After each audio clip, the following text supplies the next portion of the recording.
I'm Tony, and I'm going to read you a bedtime story written by Julia Donaldson with illustrations by Axel Scheffler. It's called The Gruffalo's Child. The Gruffalo said that no Gruffalo should ever set foot in the deep, dark wood. Why not? Why not? Because if you do, the big bad mouse will be after you.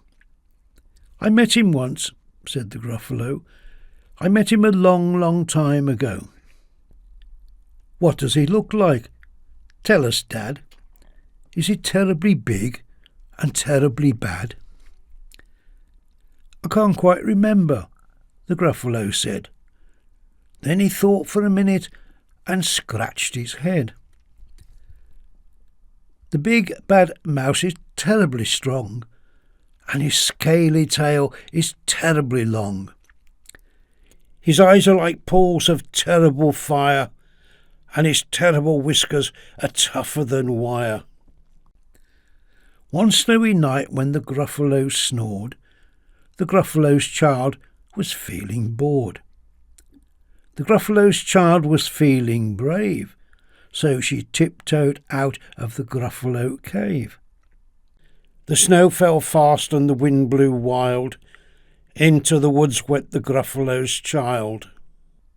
Aha! Oh ho! A trail in the snow. Whose is this trail, and where does it go? A tail poked out of a log pile house. Could this be the tail of the big bad mouse? Out slid the creature. His eyes were small. He didn't have whiskers, no, none at all. You're not the mouse. Not I, said the snake. He's down by the lake, eating Gruffalo cake. The snow fell fast and the wind blew wild. I'm not scared, said the Gruffalo's child. Aha! Oh ho! Marks in the snow. Whose are these claw marks? Where do they go? Two eyes gleamed out of a treetop house. Could these be the eyes of the big bad mouse? Down flew the creature. His tail was short. He didn't have whiskers of any sort. You're not the mouse. Too, not I. But he's somewhere nearby, eating Gruffalo pie. The snow fell fast and the wind blew wild. I'm not scared, said the Gruffalo's child. Aha! Oh ho! A track in the snow. Whose is this track, and where does it go? Whiskers at last, and an underground house. Could this be the house of the big bad mouse? Out slunk the creature. His eyes weren't fiery, his tail wasn't scaly, his whiskers weren't wily. You're not the mouse. Oh no, not me. He's under a tree, drinking Gruffalo tea.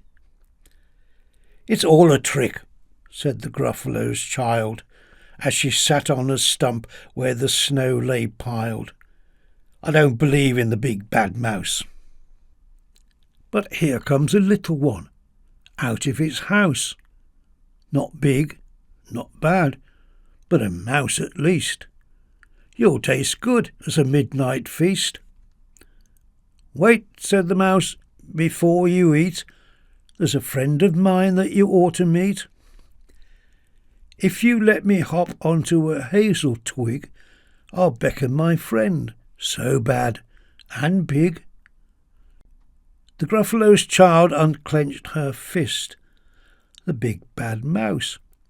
So it does exist. The mouse hopped onto the hazel tree. He beckoned, then said, just wait and see. Out came the moon. It was bright and round. A terrible shadow fell onto the ground. Who is this creature, so big, bad and strong? His tail and his whiskers are terribly long. His ears are enormous, and over his shoulder he carries a nut as big as a boulder.